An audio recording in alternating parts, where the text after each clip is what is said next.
So great, I don't have a mark on my face, and I upset Sonny Liston, and I just turned 22 years old. I must be the greatest. I told the world, I talk to God every day. If God's with the king, no matter, you're just the same. I shook up the world. I shook up the world. I shook up the world. I shook up the world. I said, can I be a legend? Search your soul and answer me this question. Do you think I have what it takes to be great, but still be humble and learn from my mistakes? Shit.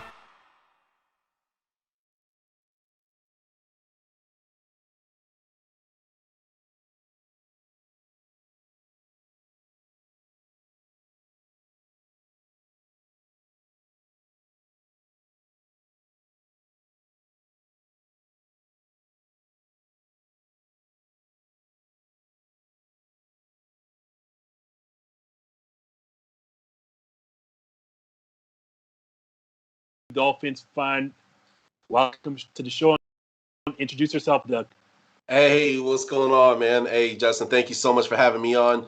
My name's Doug Smith. The name of my show is called The Touchdown with Doug Smith. You can catch me on YouTube, and that's about it. I'm just on YouTube at the moment. But, if you're a fan of watching NFL interviews, football analysis, I nickname myself the Bad Boy Football Podcast. I have a lot of bold and sometimes offensive opinions, but I'm always going to bring you the truth unbiasedly. So check me out, Touchdown with Doug Smith. And then the guy who's lied to me all my podcast life, none other than Shawn Michaels. How are you? Doing great. I go by Mike on the Mic across all platforms. All you got to do is search Mike on the Mic Sports on all social medias. So Instagram, TikTok, Twitter, Facebook, YouTube, and everything in between. And I'm also the co-founder of the Warzone Sports Network. And we're doing a lot of big things over there. So if you want to go find us on YouTube and subscribe, we'd greatly appreciate it. Still very much a startup, but we're making some moves. So head over there.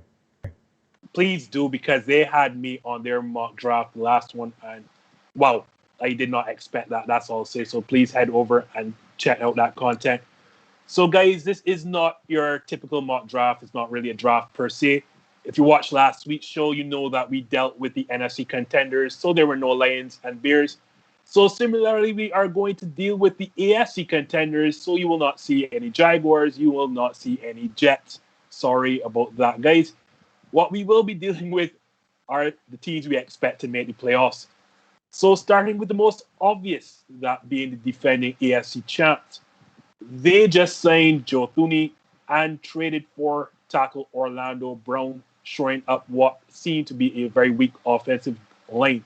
So I will start with you, Payton.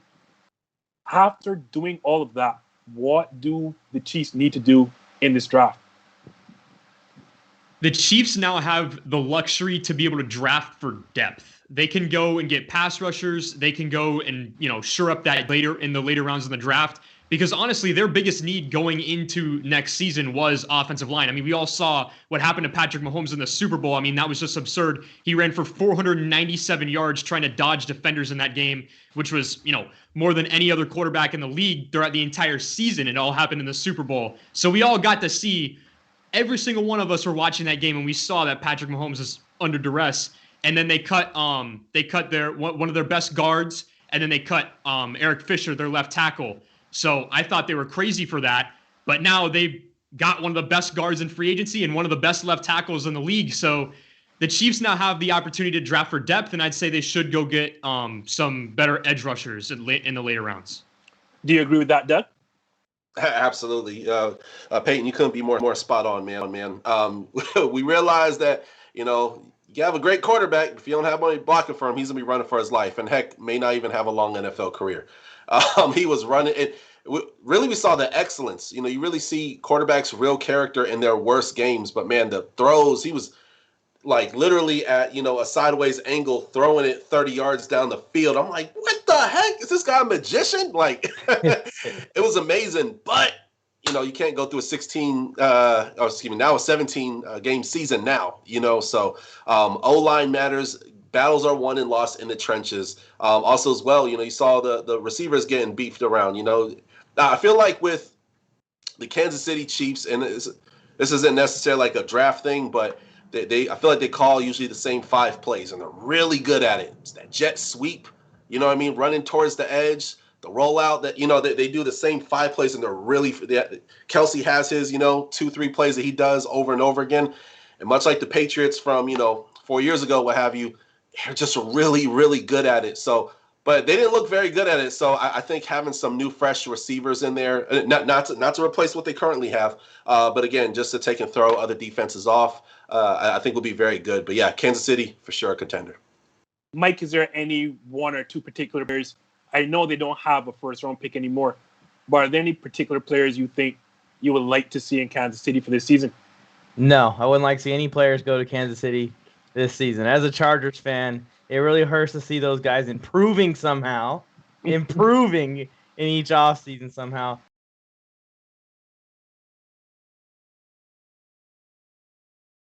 It just depends on who's going to slide that far. I know the cornerback class is pretty deep. Linebacker class isn't as deep as some previous classes have been. How far do they move back? I'm not sure, but it doesn't seem too far back.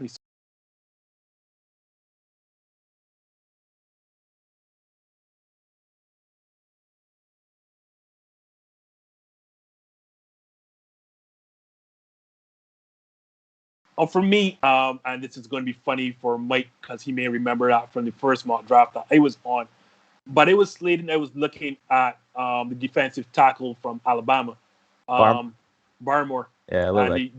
The joke behind that is that I kind of traded out for that spot thinking that the guy behind me wouldn't have drafted him. As soon as I said, well, yeah, I'd trade him back in the second round, and then the person right behind me took him up.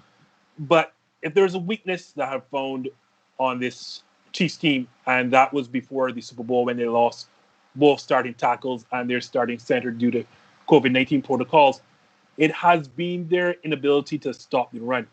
So I figured that someone like a Barmore, or as you correctly mentioned, Mike, a Jamin Davis, a great inside linebacker, although the value on those are starting to fall as we've gone away from running the football. But I think those two, I don't know if either are going to fall to second round, but I think those two provide excellent quality at an area of need, especially if you're drafting them outside of the first round. So, guys, I'd love to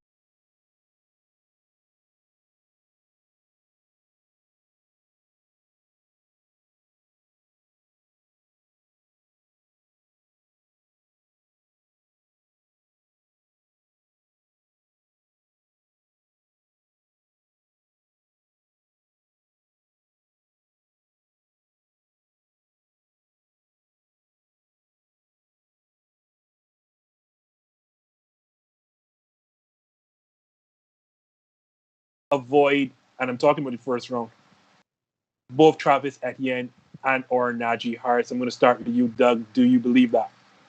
Oh, they need. So we were talking before the show, and about their current quarterback, and the quarterback is the running game. And now they got Zach Moss from Utah. That dude is live. Huge fan of him. He needs some time to grow, but at the same time, this is an impatient league, especially now if you're a Buffalo Bills fan. The time to win is right now. You never won a ring before. Wait. A Dolphins fan is saying that the time for the Buffalo Bills is right now to win. Absolutely. Well, here's the thing. I've lived long enough now. Well, I always try to be unbiased. No matter, I know, it don't matter if it's the Patriots. I had to give them praise about something. I always try to be unbiased in my views, even if it's about the Dolphins. But they need a running game. If somebody said, "Yo, Doug, Bo Jackson, he could slide to second place, but if you don't want to have any other team take and get him, go ahead and snag him as the first overall pick." I'm snagging him, right? If I could tell the future, right? So it's like with Danny Dimes, obviously in New York. I'm gonna bring this back to the Bills, but for the New York Giants, I remember they got him, and this is a guy who was supposed to go in like the third round, and everybody went freaking berserk. You have a whole bunch of other much better talent than him. Cough, cough, Patrick Mahomes, and you take that guy. But what if he would have panned out? Then nobody's saying anything, right? So now let's bring it back to Buffalo Bills. Travis Etienne, and then, of course, you got Harris from Alabama. I say that's a top need as a running back because your quarterback can't keep taking those hits. He cannot keep taking those hits. So when we see guys' careers short and really, even Cam Newton used to take a lot of those licks, and we saw, his career go on a down. I think he's on the incline again, but he went on the downside. So, but yeah, running back all day. That should Travis Etienne or Harris, either or even if I'm not sure where they're at in the second round, but you can also get the guy from was it Javonte Williams from UNC as well too. He could fall as late as a third. I don't see that happening, but yeah, that's another guy who's pretty good too. You're a big Javonte Williams person, Mike. So, again, same question. Should the Bills avoid drafting running back in that first round? I wouldn't say avoid. I would say that if like you said, if either Etienne or Harris aren't there, I wouldn't reach. Because the other running back from UNC isn't too bad either. If you can get him in the third, fourth, and fifth round, I don't think he would be too bad of an addition to their running back core and help them out at least with another guy that they can give the ball to relief Moss and Singletary, depending on whoever's going to be the one for them. I definitely think they could be a contender for Barmore. Talking about him again, I think that they could use a interior defensive lineman and help out that pass rush on defense because the rest of the defense is pretty set. They could use a corner as well, but I can see them targeting guys in second, third, and fourth round. There's a lot of corners in this draft. There's a kid from Minnesota. There's Eric Stokes. There's going to be some options later on in the draft. I think it's going to be either the interior defensive lineman, specifically Christian Barmore, or if Etienne or Harris fall to them. I doubt that Harris falls all the way to the Bills. They probably have to trade up to get him. For a guy whose offense is dominated by the run, I know Payton has to be here with me. I know Payton is going to be on my side. We're drafting Etienne or Najee Harris, right? Yeah, I think, the problem with drafting a running back in the first is that by the time that running back is past your prime, your team is probably going to be ready to win a Super Bowl then. But this Bills team is ready to win a Super Bowl now. So running backs, a lot of times they translate to the NFL game instantly. You understand? So we've seen that in the past. Leonard Fournette comes in, has a dominant rookie year. Same thing with Saquon. Same thing with Ezekiel Elliott. Same thing with Christian McCaffrey. Now, I understand that these guys were rated a lot higher and drafted a lot higher than Najee Harris and Travis Etienne are going to. But these are guys that can translate to the NFL game instantly. And I think that for the Bills, a feature back is really needed for them. Devin Singletary ran for 687 yards last year and only 2 touchdowns on 4.4 yards per carry. That's definitely a position of need for them. Plus, like Doug said, you can't have Josh Allen running the ball all the time. Your franchise quarterback needs to be protected. And I think the best way to beat the Chiefs is to have a balanced offense and control the clock and keep the ball out of their explosive offense and Patrick Mahomes and Travis Kelce's hands. The easiest way to beat the Chiefs is to keep the ball away from them. That way you need to control the clock, and that means that you need to have a great running game, and that is why I think the Bills should go running back in the first round. And that's why you should have beaten them in that game in that playoff game, but they won't rub it in right now. I agree with you, Payton, and I've seen what a great running game can do, especially, as you said, if the target is Kansas City Chiefs. My thing is, as you also said, of all the positions in the NFL, I think running backs have the most immediate impact of all of them. They're ready to go right away. And I don't think the issue comes in spending a first-round pick on a running back. I think the problem comes in giving the running back another contract. And this team is built to win right now. So you want that immediate impact. And again, I understand the reasoning in not taking one because the fall off from running backs from round to round, let's say from round 1 to round 2, is not that significant. And I'm going to throw my bias in here. We got an all-pro running back in Aaron Jones, and he's a 5th rounder. But if Najee Harris and or Travis Etienne, you can target them and say these players can put us over the top, then I don't see a problem wasting a first-round pick on these guys if you know that their immediate impact is going to put you into a Super Bowl. Y'all are making my life easy because talking about immediate impact now, the Baltimore Ravens and my guy Lamar Jackson. Now, recently, I'm not sure if y'all have been following, General Manager Eric DeCosta came out and has defended his wide receivers, although they are last in wide receiving yards across the entire league. With all that being said, though, the pick here has to be wide receiver, right? Whether it be Rashad Bateman, whether it be Terrence Marshall, whether it be, hold on, I'm missing some name, Kadarius Toney. It has to be wide receiver, right, Doug? Rondale Moore. Yeah, man, absolutely. They got 2 first-round picks now based off the Kansas City Chiefs trade. And, yeah, it has to be wide receiver. A lot of people sleep on Lamar. He has a very good arm. And, I'm glad that there's been a lot of stereotypes be broken that, hey, not every black quarterback is going to be out there scrambling. And even if they do, that doesn't make it that they're not that they don't have an accurate arm, say, like a Brady. You know what I mean? So I love Lamar Jackson. I love his story. Man, with Lamar Jackson, I see him being in the league for a long time. I'll just say that's my unbiased, not just because he's from South Florida, Of course, has nothing to do with the fact that he's done nothing to do with that. But I love how he carries himself. I think he plays very, very smart. He falls on the ground when it's every now and then he'll take a lick. He's a very tough quarterback. Some would even say he's maybe even more elusive than Vic, depending on what conversations you into. But receivers, he throws a lot to his tight ends. He throws a lot to his tight ends. He throws a lot to his running backs. That's also his playing style as well, too. Not saying that it's not important to get a wide receiver. This is a wide receiver deep draft. So you got guys like Kadarius Toney, Bateman from Minnesota. They're calling him Steve Smith 2.0, Rondale Moore. You got him who could, squat 600 pounds and who's impossible to tackle. Basically Dalvin Cook if he was a wide receiver. There's some really exciting prospects towards the end of the first round and stuff like. Plus, they have 2 end of the first round draft picks. So, yeah. So, but yeah, wide receiver. Sorry to over-explain, but yeah, wide receiver all day. That has to be. Payton, what about Elijah Moore? You like him there as well?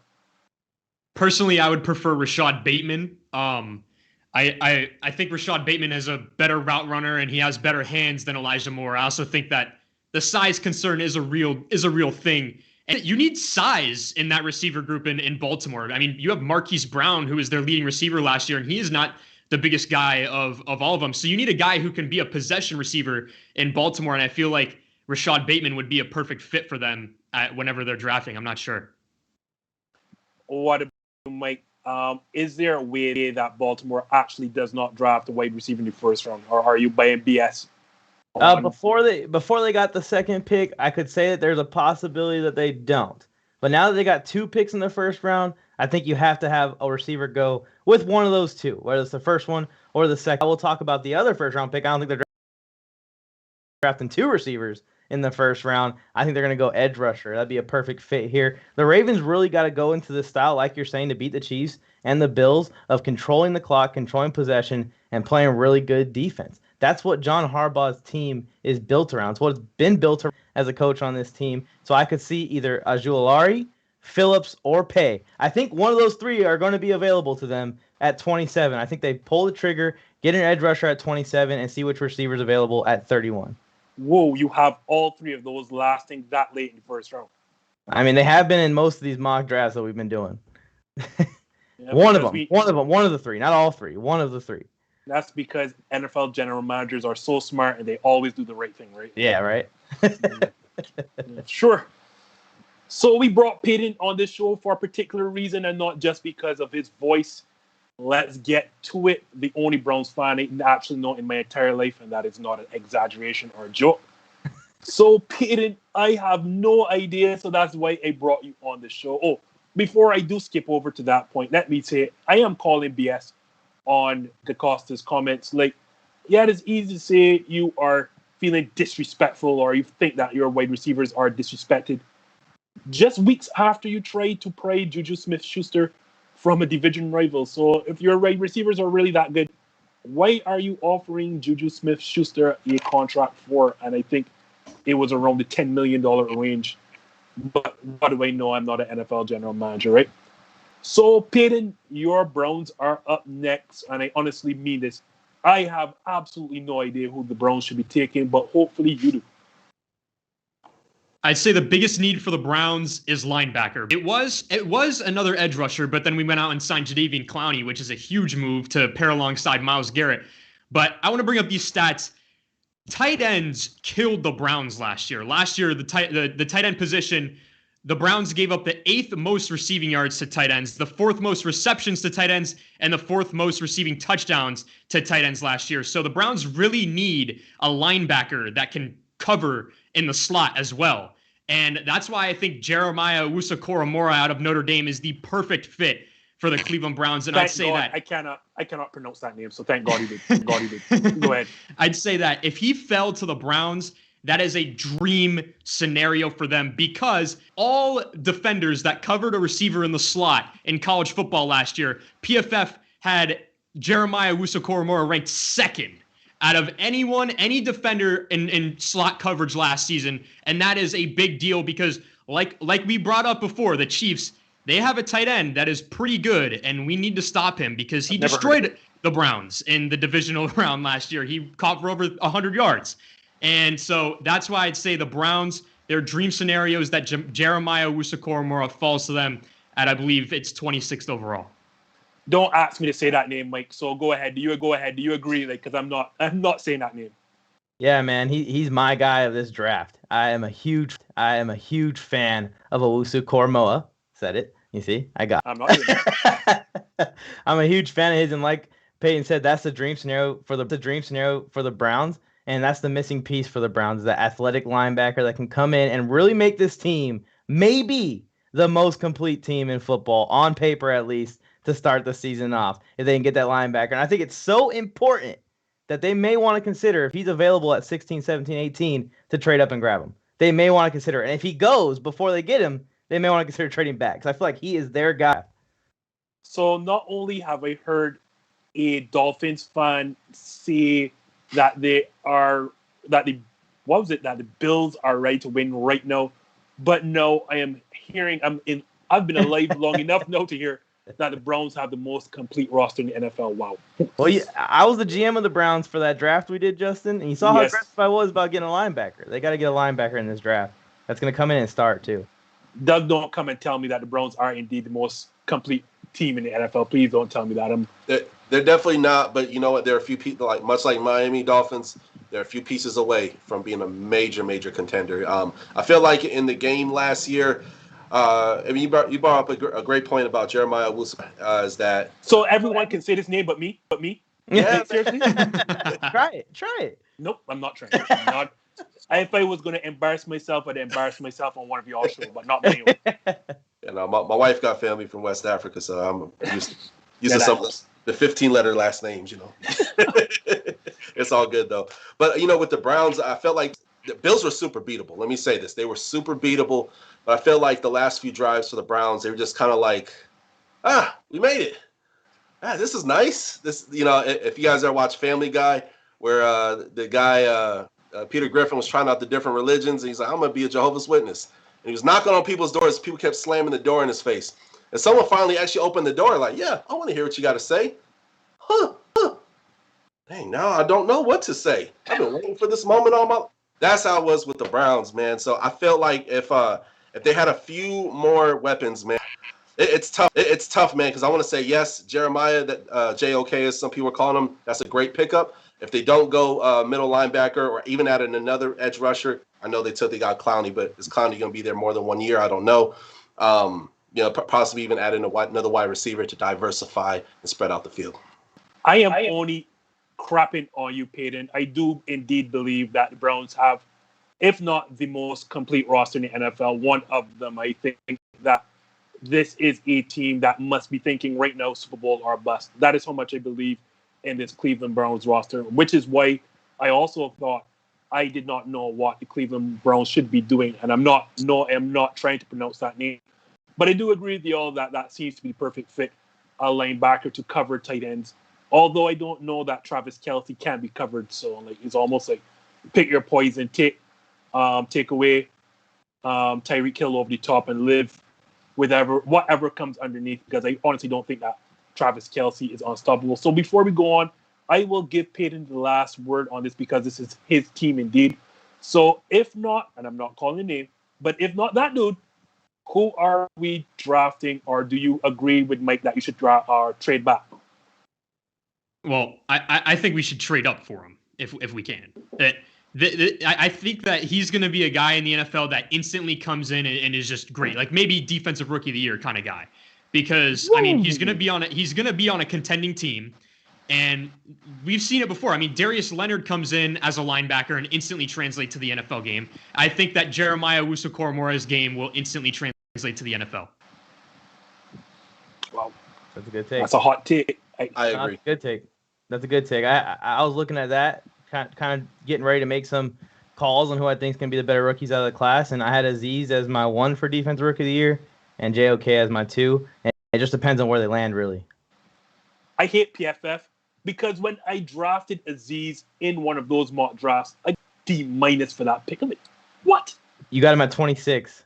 And I got him at 26. I got him at a steal. What do I know about football? I have Miami picking him up at 18. I love Azeez Ojulari. That dude is. Don't jump too fast. We're gonna get to your Bills or your Dolphins. Sorry, we're gonna get to your Dolphins. Neil, I don't know which way I'm pointing. I've not looked at the cast right now, but I know he's either whatever.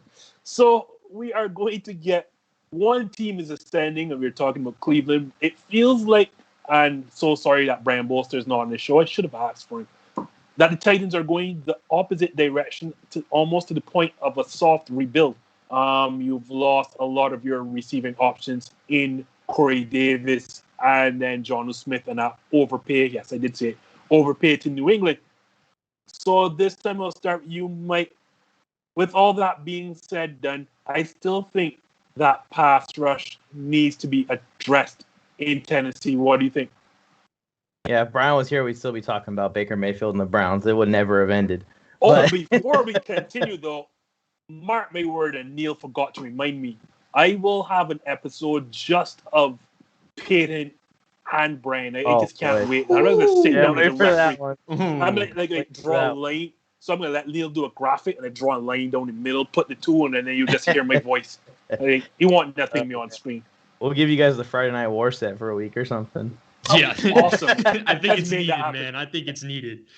There we go. But yeah, the Titans definitely got to be looking at defense. I know Brian wants them to go receiver there, which I could see them go receiver as well because they do need to replace Corey Davis. But you just got to look at depth in the class. I don't think there's as much depth on any of the defensive positions really as there is at receiver in the draft class. So they're probably looking at cornerback. They're probably looking at edge rusher. And if all those guys are taken, which I highly doubt that all of their guys at edge and corner are going to be taken at 22, then maybe start thinking about receiver or offensive line. It just depends on how Lewin's healing up with this. We got a defensive guy. Doug, do you concur, or do you think after losing all that wide receiving talent that you have to get a wide receiver? They need to get some more coaches up in there to coach that team. All what it is, man. Ryan Tannehill. I'm gonna go rewind just a little bit to 2 seasons ago when they shocked the league, and if you ever been popped in the nose, man, your eyes water. That's what the Titans did to the league, man. They almost beat the Kansas City Chiefs. The year before last when they won the Super Bowl, but they became one-dimensional. They showed that they do not trust Ryan Tannehill. You still got those 2 really good receivers, but you don't trust Ryan Tannehill. So my whole thing is diversify. If they could draft a coach, they should draft a coach. I'm just saying that as a mean joke. I offend who I offend, but it is what it is. I don't see them. I don't see the Titans winning more than 10 games tops. And if they do, they may sneak into a wild card and lose right away. I just said that they definitely need to take and pick up. If I'm Titans, I'm picking up the best receiver off the board because you lost 2 really good receivers to other team, one to the Patriots, and I forget what the other guy took and went. But get the best receiver off the board. Yeah. I'm going to go even further than you, Doug, and actually say, and I'm surprised I didn't hear, but just for the sake that they were a playoff team last season, I don't have the Titans to return to playoffs. Same. And this is not that I don't like Ryan Tannehill, I don't like Derrick Henry, but no, a key piece that everyone forgets is that Arthur Smith is now the head coach in Atlanta, and that is the architect of your offense, which is what everyone else runs. No, I haven't forgotten about you, Payton. What do you believe the Tennessee Titans should do at that spot? I think they have to go defense. They just lost Malcolm Butler. Now I know they got Bud Dupree in that linebacker group, but this was a below average defense and one of the worst pass rushes in the league last year. So I'd say just based off of what we've seen from last year, I understand that they lost Corey Davis, but they still have AJ Brown, and you can find another guy to replace Corey Davis. He's a dime a dozen receiver. You could find him anywhere. So I'd say certainly you go defense in the first round for the Titans, in my opinion. Sadly, I don't know if you want to respond to that, Mike, but I'm with Doug. Like, I do not see the Tennessee Titans going back because Arthur Smith, and again, if you've watched any of my shows, you know I love to harp on this point. Arthur Smith is from that school of Sean Payton, Kyle Shanahan, Matt LaFleur. They all run the same offense. And now that he is in Atlanta, I do not know if Ryan Tannehill is going to be the same quarterback that we've seen the last 2 seasons in Tennessee.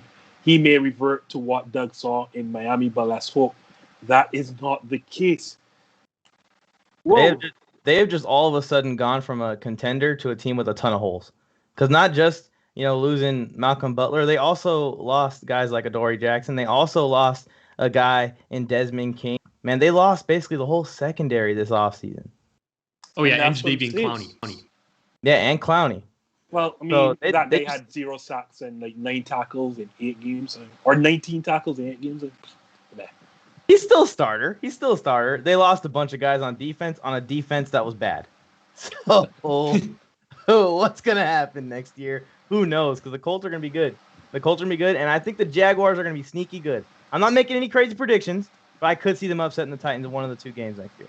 Oh, I make the crazy predictions here on this show. That's why I brought the 2 of you in, because I have the 2 of y'all making this playoffs and the Tennessee Titans being one of the teams to bow out. Another team, though, I have going out of the playoffs we're going to address right now are those Pittsburgh Steelers. So, Mike, I'm going to start with you this time. We know that this is Big Ben's last season in the Steelers, whether he wants it or not.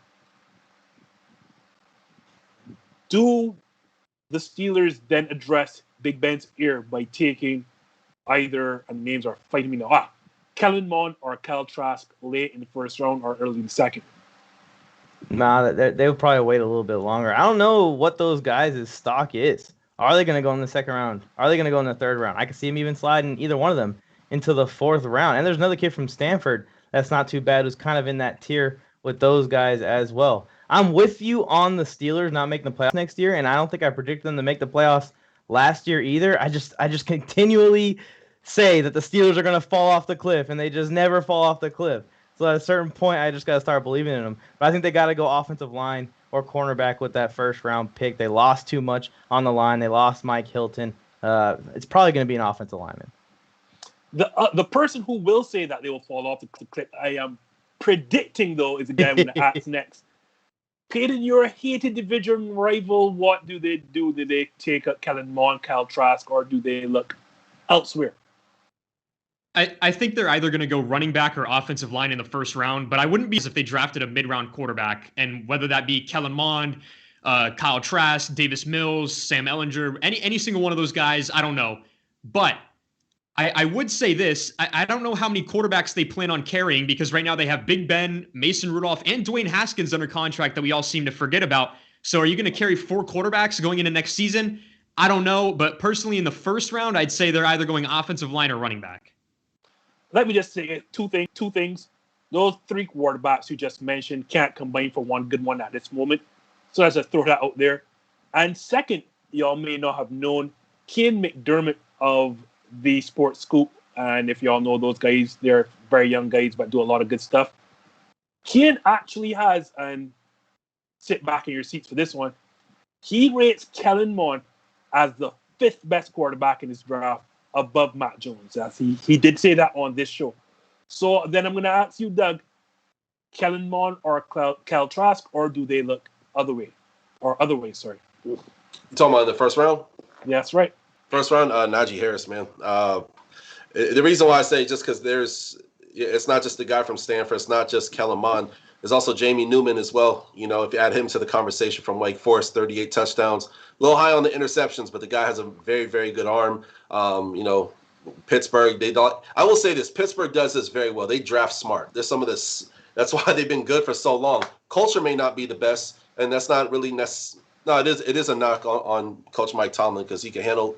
He could control locker room a little bit better as far as the different personalities. But he's a whiz on the football field, and he's great at drafting. Man, he's fantastic. But I do have them taken. It seems that ever since they lost their star running back a few years ago to the Jets. They have not. The running game has not quite been the same, and James Conner is okay. But yeah, I definitely have Najee. My mock draft I definitely have Najee Harris taking Landon, number 24, to the Steelers. So I will say this, I am not sure about Kellen Mond or Kyle Trask. I've only seen one of them enough, and I'm not a fan of Kyle Trask. It depends on how you have them graded. Because as much as we want to say offensive line, there is drop-off between offensive line outside the first round. Mm-hmm. Go ahead, Doug. Sorry. Oh, yeah. Well, Kyle Trask, a lot of people don't realize Gators, Florida Gators, that's one of my favorite football teams, man, for college. And they had a two-quarterback system. They had Emory Jones, who's he's a guy who, unlike Lamar Jackson, who could play receiver, but he's actually a really good quarterback. The guy's just like a receiver who could throw the ball. So if Kyle Trask is all that in a bag of chips, why the heck do you have a two-quarterback system? You ain't the New Orleans Saints. just want to throw that out there. I see Kyle Trask falling all the round 6 probably. Yeah, so wow. Yeah. I'm going to have to record that for my takes this week. So I will say it depends on how you rate those quarterbacks. Like Doug, I'm not a fan of Kyle Trask.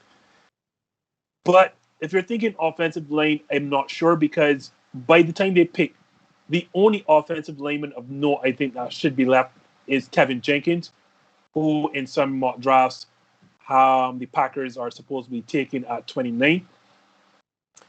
I do like the Najee Harris selection. I'm just saying, to quote Adam Lewis, who Doug just took a shot at, it can't hurt to look. And by looking, we don't mean Kyle Trask, of course, we mean Kellen Mond. It can't really hurt to look. I'm not saying draft him, but at some point, you're going to have to address the quarterback situation. We know Mason Rudolph is clearly not the answer.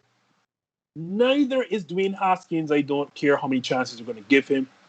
And quite frankly, what we don't realize is that the quarterback draft of the next 2 years is projected to be very, very weak.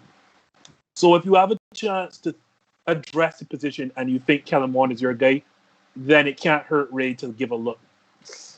So now we're getting into the business end. Doug, you mentioned you are a Florida guy and you have on your Dolphins shirt.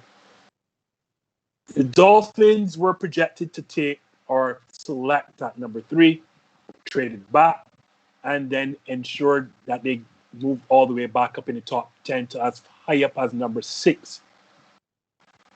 You've been in Central Florida, you must know better than us.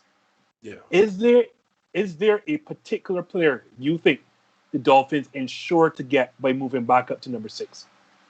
Absolutely, man. Well, let me first off say Coach Flores, he out there making mafia moves. So not only do we have a crap ton of draft capital, he's finessing a lot of the league so that way we're going to be a competitor for a very long time, man. Something that Dolphins fans could not say in comfort for a long time. So let me just say that real quick. My favorite receiver off the board, hands down, is going to be Kyle Pitts. Do I think we're going to get him? No. I think Atlanta is going to take and snag him. But Kyle Pitts all day, man. If we can get him, get Kyle Pitts, because Mike Gesicki's a beast as well, too. He's in his contract here.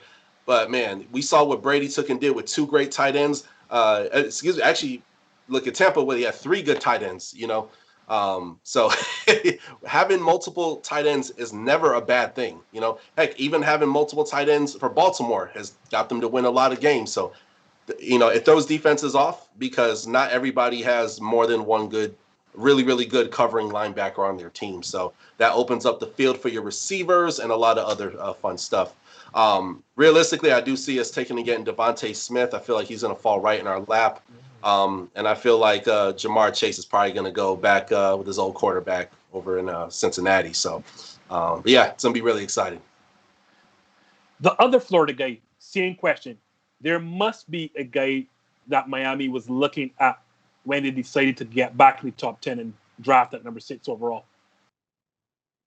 I think that guy is Kyle Pitts. I think Kyle Pitts will end up as a Miami Dolphin. I don't think the Atlanta Falcons are going to take him out. I think they're either going to take a quarterback or trade out to a team that is hungry for a quarterback at number 4 overall. I'd say Kyle Pitts is going to end up as a Miami Dolphin. And we all know Brian Flores is a descendant of Bill Belichick, who loves the 2 tight end system. And you look at the Miami Dolphins, and you could have 2 6'6" tight ends with great hands, and Mike Gesicki and Kyle Pitts. And with a young quarterback like Tua, oh my goodness, that's going to be incredible. You're going to run a 2 tight end set every single time. And then your running game is also going to improve naturally from that as well, because teams are going to have to with Kyle Pitts, teams are going to have to put in an extra defensive back to cover him. So you're going to be able to run the ball all over the field as well in a 2 tight end set. That's a very sweet luxury to have as a young quarterback and a young offense. So no pressure, Mike. Doyle, you all right, man. I like you, man. I knew something about you, man. Appreciate it, man. And of course, no Miami bias. Of course, no, none of that, right? Oh, man. So the pressure's on you, Mike, because I want to say my answer too is that they have to be looking at Kyle Pitts. What's your answer, Mike? Yeah, I definitely could see it. I will say this, so I'm not a broken record, and I just say pick Kyle Pitts also, like everyone else. The Miami Dolphins rebuild has almost had 0 missteps. And now they have the luxury of being able, even if Kyle Pitts does go to Atlanta at 4, or let's say the Bengals shock us and take him at 5, they have the luxury to where they could take the best player available at 6. Whoever it is in their eyes, take them. Because this roster, and they're all going to enter their prime at the exact same time. It's going to be fun to watch for the next couple of years for Miami, whether it's Pitts, whether it's Sewell, whether they draft one.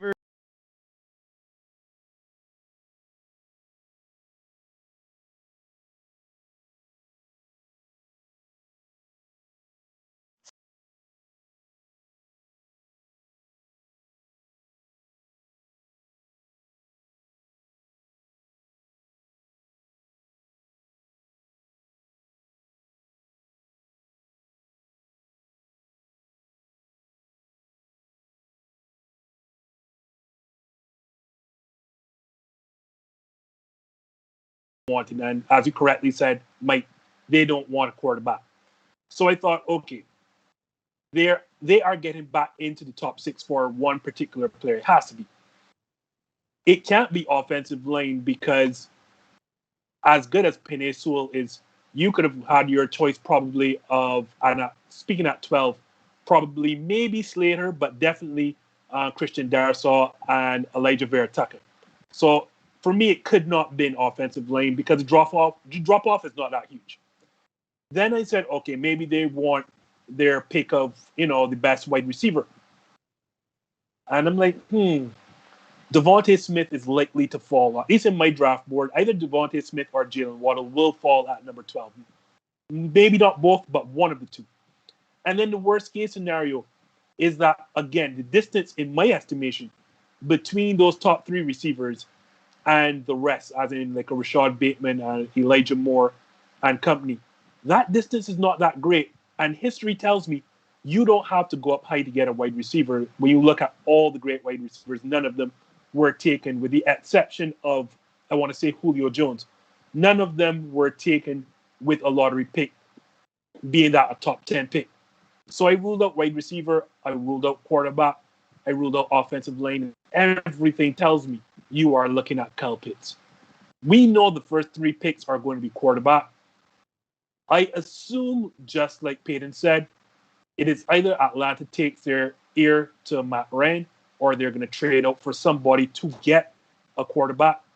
At 5, I cannot see a situation where, I can, but if Bengals are not taking Sewell, it has to be,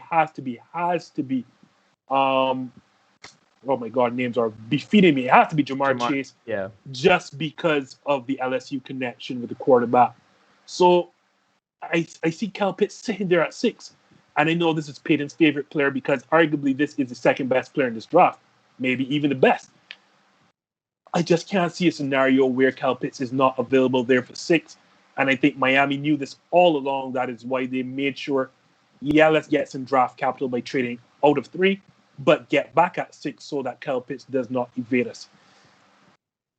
Another team who I have no idea of, though, I don't know if Doug, you want to jump back in, because these are indeed your Dolphins, if you wanted to have the final say. No, I'm loving it, man. Hey, all three of you guys are giving awesome points. But yeah, no, I honestly, Mike, you brought up a really great point. Is that we could get Sewell, it's a win. If Jamar Chase takes a false to us, it's a win. Pitts, it's a win. If those guys are gone, Devontae Smith, it's a win.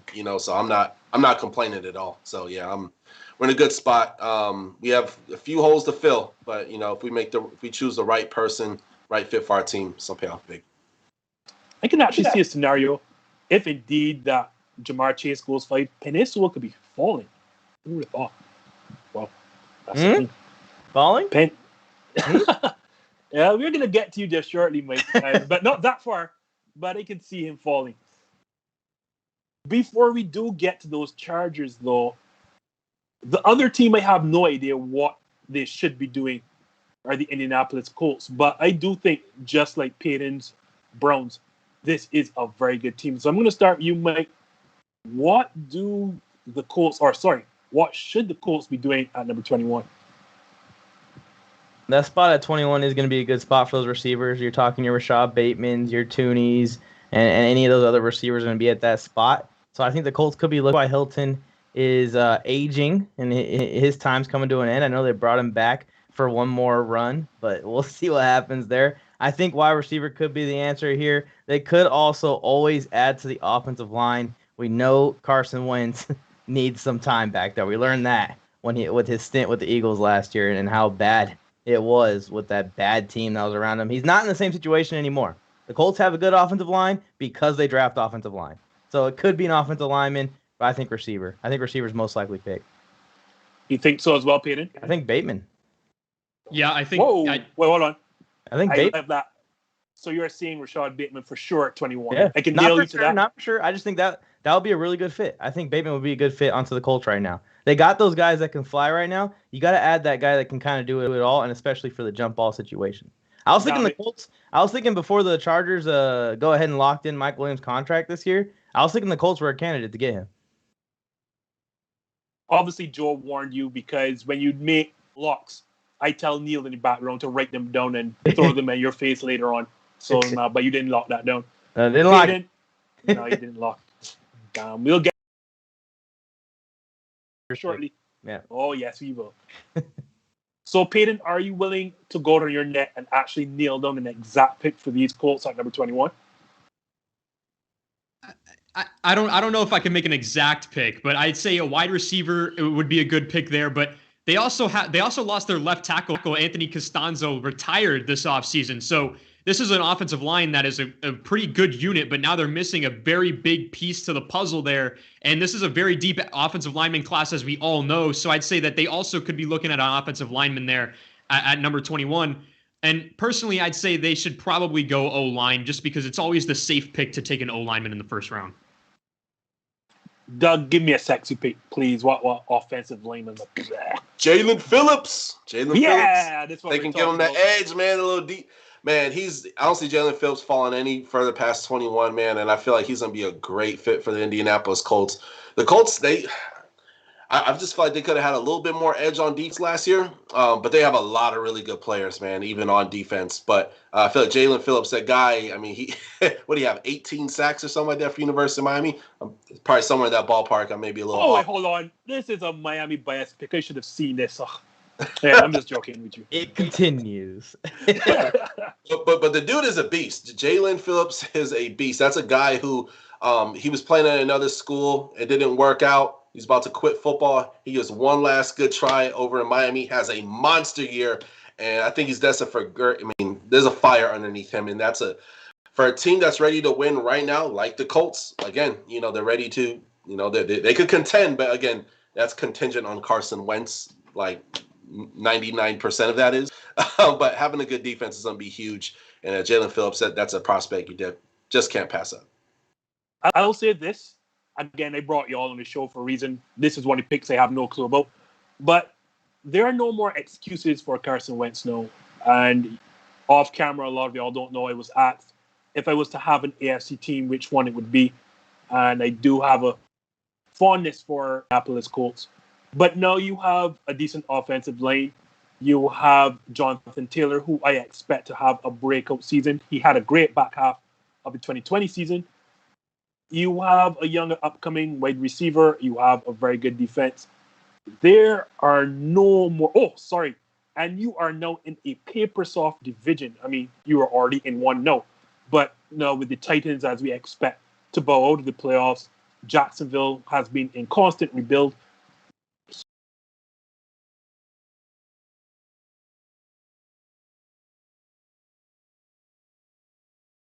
You have got to perform because you can't say you have a bad coaching staff. You have the coach who led you to an almost MVP-like season. You have a great defense. You have an offensive line. You have Jonathan Taylor. You have weapons. There are no more excuses. So the people who love Carson Wentz, I am waiting this season for you. I will say, though, to throw a name out there, I do agree, though, Jalen Phillips, when I was asked to do another mock draft,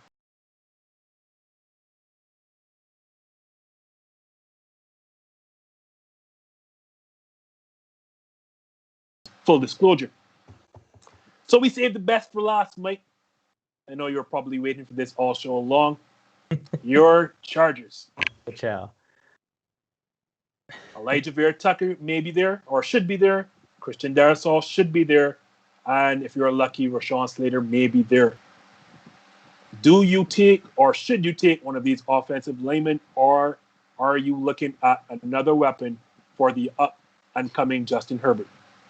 Well, I will say this. Tom Telesco is really good at drafting players. So I trust whatever his plan is.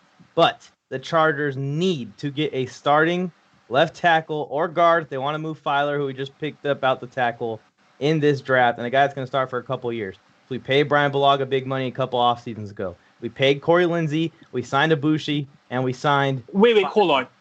You are coming on this show knowing I'm a Packers fan, and you're happy throwing out the fact that you have two of my starting offensive linemen. Like you come here with a smile and saying, yes, we got Brian Bulaga, yes, we got Corey Linsley. Yeah, we had your offensive line when it used to be good, basically. So the nerve of this guy.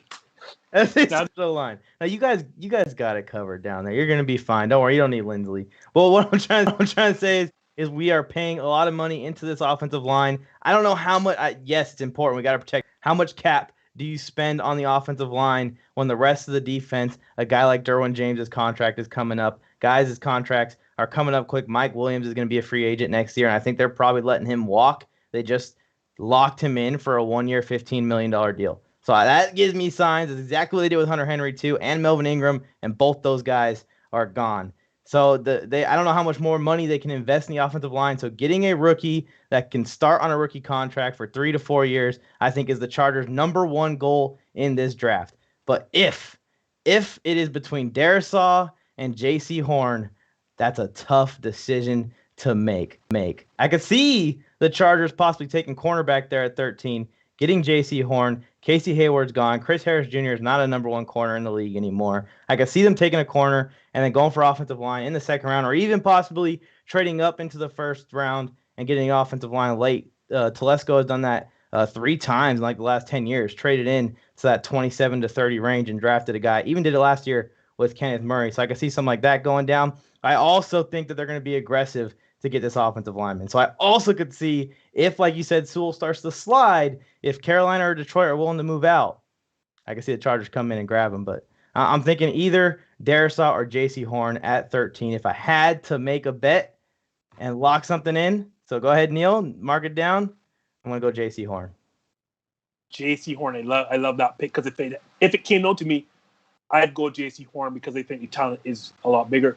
Again, guys, for those who don't know, Mike again threw another Packers player at me because I forgot that he also took Casey Hayward. The nerve of this guy. Well, he's available again. You guys can take him now. Go ahead. Well, thanks. Yes, sure. So I'm into nailing people down to this. So Payton, you give me the guy who is going here at 13, right? Who is going 13 to the Los Angeles? I got it right. The Los Angeles Chargers. I would say Elijah Vera Tucker is probably going to go 13 overall to the Chargers. I want to read the question that you sent me So should the Chargers be thinking O-line, or would they look at another weapon for Justin Herbert? I'm tired of this idea. There is no better weapon for a young quarterback than a star offensive line. Your offense does not work if you don't have an offensive line. You could see it in the Browns, to use my team as an example. Baker Mayfield's first season, we had a decent offensive line. His second season, we had a terrible offensive line, and he was terrible. But we had great weapons. We had Odell, Jarvis, right? Mm-hmm. And his third season, Odell was hurt, but we had the best offensive line in the league, and he looked great. Mm-hmm. There is no better weapon for a quarterback than an offensive line. So I'd say the most important thing for the Chargers is to make sure that Justin Herbert has great weapons, and in that, I mean a great offensive line. Well, somebody actually read my question. I thought only me and Neil do that, but that touches me right here in the heart. Doug, do you agree offensive line here at this spot?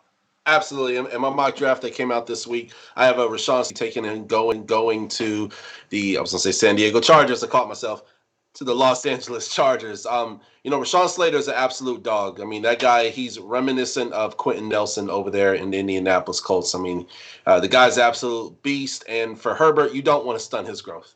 As you see other guys where there's all this hype and they're going to be the next Brady, they're going to be the next this, they're going to be the next that. But if you're old, they're just like, okay, quarterback, and then you just get a bunch of defensive guys, and then you send them to the Jets, and they're ruined. Like Sam Darnold. So we if I'm the owner of the LA Chargers, it's definitely O-line all day. Receivers mean nothing. Running back means nothing. All that stuff means nothing if you don't have an O-line. So yeah, Rashawn Slater got him number 13 to the Chargers. And I can nail you down, Neil. I hope you're hearing this. The Chargers guy on this podcast said J.C. Horn at 13. So since y'all guys think that y'all have been reading my questions, I will jump you here with one that you did not see coming. Yes, folks, I actually had a question in my back pocket that I did not allow my guests to prepare for, because there is another AFC team I expect, and I do think that it's Steelers and the Titans will be falling out of the playoffs. There is this surprise AFC team I think that's going to be knocking on the door. None other than Bill Belichick's New England Patriots. Yes, guys, so I'm going to jump y'all here. Y'all are not prepared for this one, so I'll start with the guy in the AFC East. Do the Patriots trade up for one of those 5 quarterbacks? Where did they trade? And I want specifics because Neil's in the background writing. Where do they trade to, and who are they taking?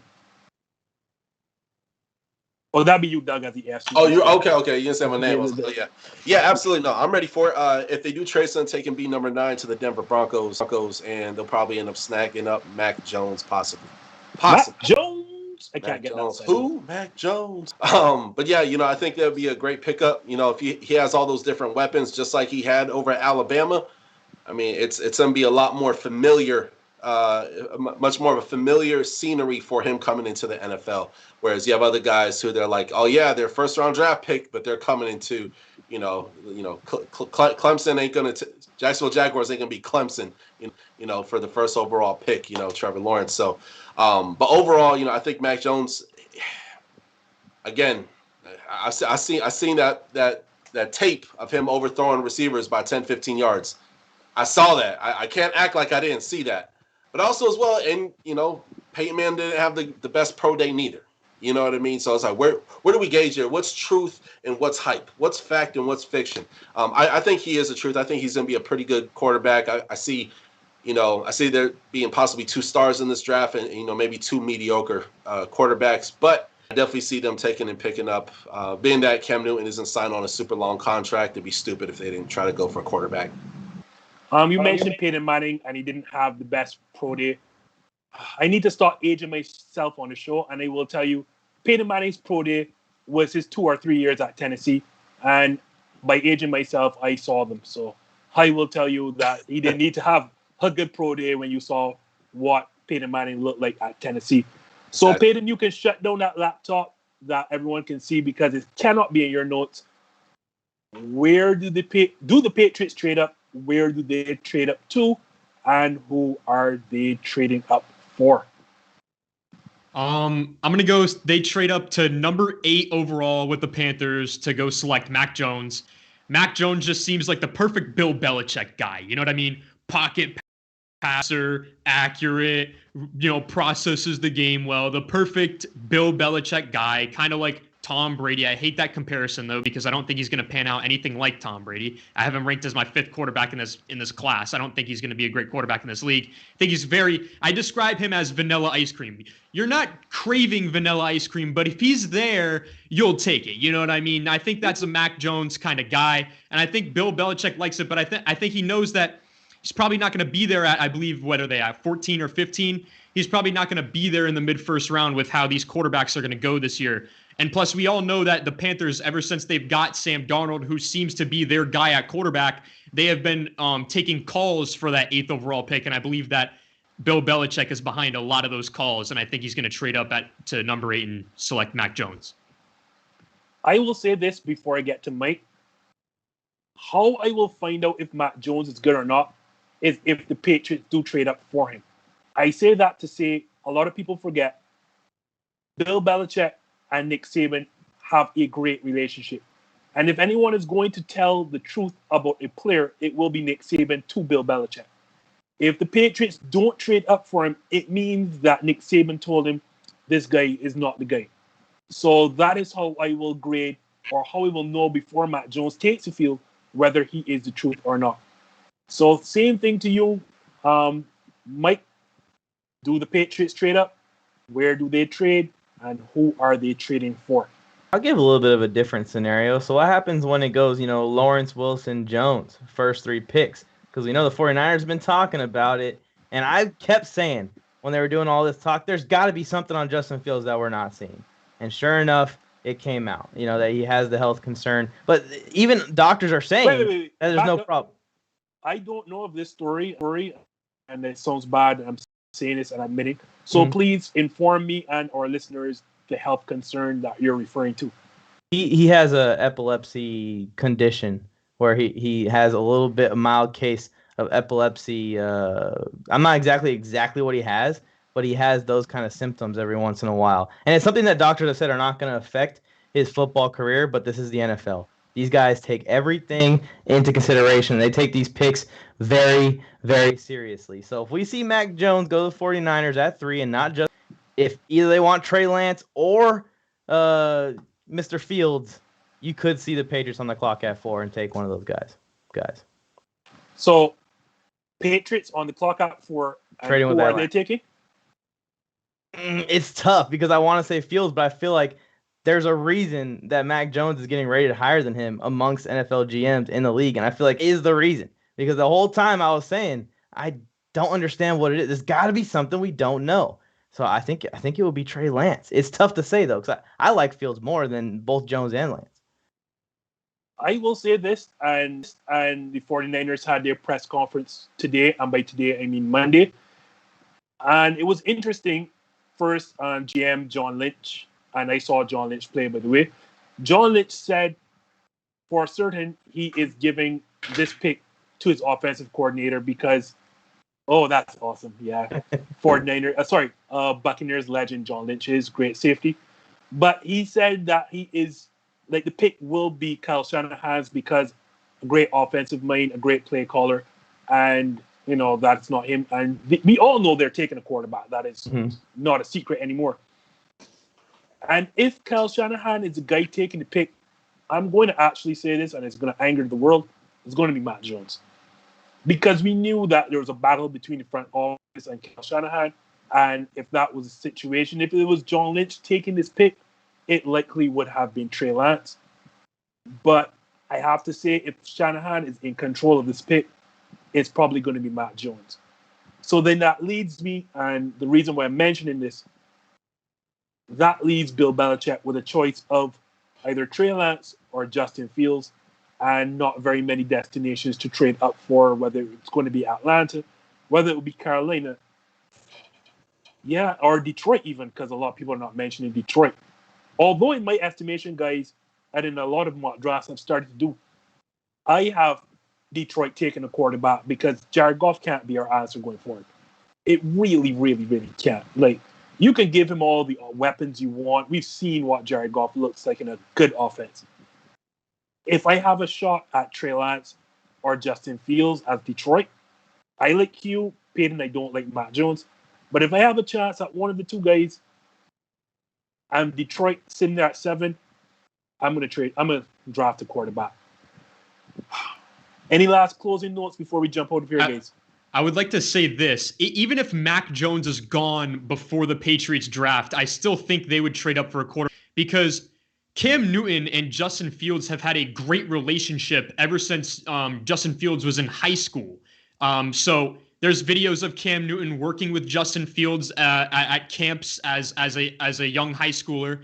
And I'd say there would be no better mentor for Justin Fields than a guy like Cam Newton, who's a veteran in this league, won an MVP, played in a Super Bowl, and has been with him ever since he's been a high schooler. And I will say, if there's one person who is known to look past flaws or look past things that everyone shies away from, it is indeed Bill Belichick. He does not go with the grain. He is not a guy who's going to be scared off. Mm-hmm. I mean, after all, there was a particular tight end that is dead, and well, I'll say no more. So as you started, Payton, before we hop out, tell the guys what you have coming up next and how my viewers can find you. You can find me on Instagram, TikTok, at PD Sports, and then you can also click the link in the bio to sub to my YouTube, Payton Doyle Show. I have a podcast on there, but I'm mainly on TikTok for right now, trying to grow my following on there, so make sure you follow that at PD Sports. Same thing, Doug. How do we find you? I mean, I found you, so how do my followers find you? I appreciate it. And first and foremost, thank you so much for having me on here. It's an absolute pleasure, Mike and Mike. Mr. Doyle, man, you guys are super dope, man. Really great working with you guys today, man. You guys can take and catch me on YouTube. It's called The Touchdown with Doug Smith. This will be down below in the description.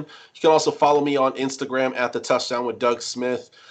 TikTok, it's going to be at The Touchdown. That's it. Then also as well, Twitter. Not on there very often, but I'm on there as well too. And then of course, Facebook, The Touchdown with Doug Smith as well too. So, on there we have a lot of fun. We have sports debates, occasional NFL interviews. I'm trying to get a possible second round draft pick on my show tomorrow. I won't say it until it's official, but we'll see what takes and happens, man. So let's be out here networking, man. But trying to grow the show, God willing. Hopefully one day I want to do this full time too.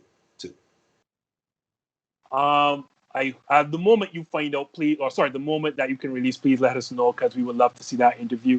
Absolutely. Same thing for Shawn Michaels. And yes, guys, his first name is Shawn, although he is Mike on the mic. I have been lied to all my life, as has Payton. But yeah, how do we find you and what do you have coming? The first 3 letters of my PlayStation name is HBK, just so that way everyone knows and aren't disappointed. Okay. But yeah, I'm Mike on the Mic Sports across the board but the personal stuff's for like the jokes and the giggles, right? I get on there and play some Madden. I get on there and make some memes or whatever I want to do. If you want to find us, you want to find our content, Warzone Sports Network. We have a network of guys, and it's growing. We have 2 new shows coming out here in the future, both fantasy football show and a UFC show. We just launched an NBA-based show, and then, of course, we have the 3 that have been going for the last couple of months in Sports Force, Welcome to the Warzone and Friday Night Wars. It's a great group of guys, and I have a good time producing those shows. So if you guys want, I promise you, if you're a sports fan, we're going to have everything for you coming this summer. Warzone Sports Network on YouTube. I was the first guest on Welcome to the Warzone. Oh, yeah. Yes, that is in my LinkedIn bio. Please go and look. And no, seriously though, guys, but yeah, I have an awesome time with, I have been on the Warzone. And this is the first time working with Doug, but it's an absolute pleasure. And the guys who are coming on this show are custom coming on this show will tell you, you don't just come on this show once. Hint, hint, Mike. But yes, you don't come on this show once. You come on this show often. Payton will tell you that. So, guys, thank you so much for coming on and also, basically educating my fans. I am not the biggest draft guy, but it has been a pleasure. As we all know, Thursday night is the big night, so we can all find out who has been right, who has been wrong. Neil has all those things written down, so at some point we will bring back the 3 guys to throw their wrong picks in their face. But let us hop out here quickly. Thursday night, every Thursday night, it's me and Adam Lewis from the What Off Season Pod on Instagram Live. He is indeed putting out some stuff. So again, you know how to find us every Monday night right here, same bat time, same bat channel. Thank you, gentlemen, for hopping on, and it has been a pleasure. So for Mike on the Mic, Touchdown with Doug Smith, and Payton Doyle Show, I am the Justin of this Justin, signing out. Peace. Did I beat Neil? I don't have a mark on my face, and I upset Sonny Liston, and I just turned 22 years old. I must be the greatest. I told the world, I talk to God every day. If God's with me, ain't nobody here just the same. I shook up the world. I shook up the world. I shook up the world. I shook up the world. I said, can I be a legend? Search your soul and answer me this question. Do you think I have what it takes to be great, but still be humble and learn from my mistakes? Shit.